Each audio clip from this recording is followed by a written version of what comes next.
C'est une réforme à laquelle Emmanuel Macron tenait beaucoup politiquement parce qu'elle fait partie de son agenda de transformation sociale.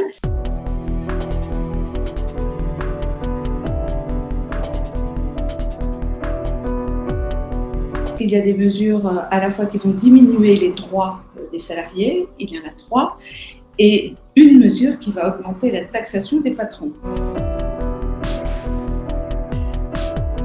Le but de la réforme, elle avait sa cohérence de départ, c'était de lutter contre la permittence, un système qui fait que d'un côté, les entreprises trouvent une flexibilité maximum en multipliant les contrats courts et que les salariés d'un autre côté acceptent cette précarité parce qu'en termes de chômage, ils étaient relativement bien rémunérés. Ce système de permittence était très coûteux pour les comptes de l'assurance chômage et c'est à ça que le gouvernement voudrait mettre un terme ou du moins l'atténuer. Donc il y avait une cohérence globale de la réforme avec d'un côté la modification de ce salaire journalier pour rendre moins avantageux, disons, les à-coups dans la rémunération des chômeurs et de pénaliser les entreprises qui recouraient trop souvent à des contrats courts.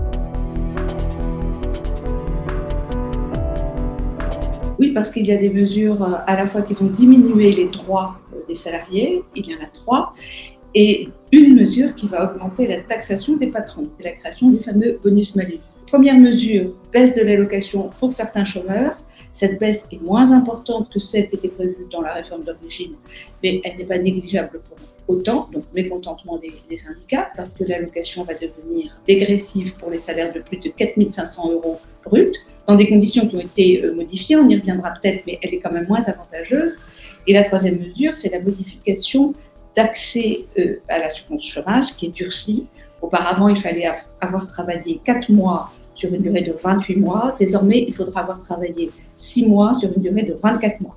Donc, plus de durée de travail sur une période plus courte. Donc, on voit que l'accès devient plus exigeant. Donc ça, ce sont les 3 mesures qui concernent les salariés et qui mécontentent fortement les syndicats. Et la mesure qui mécontente le patronat, c'est ce bonus-malus qui va récompenser les entreprises qui utilisent les contrats courts moins que la moyenne de leur secteur avec un bonus, c'est-à-dire une baisse de la cotisation chômage.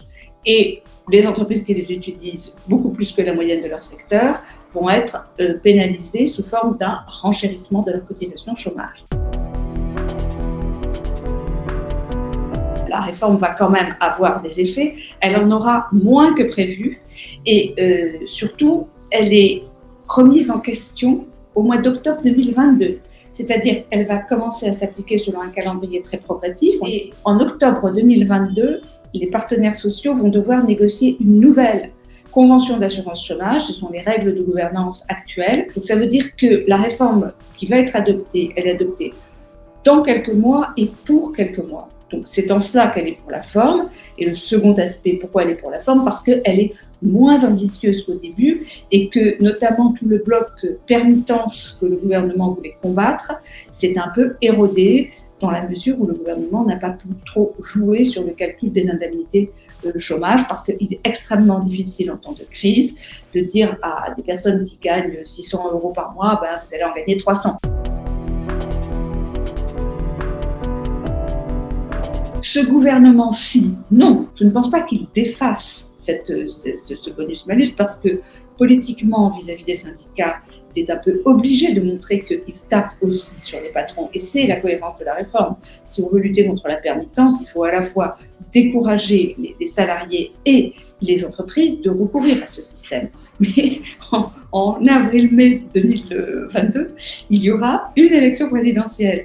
Et le patronat le dit quasiment en on, il ne se cache pas de faire tous ses efforts pour que ce projet soit abandonné en cours de route.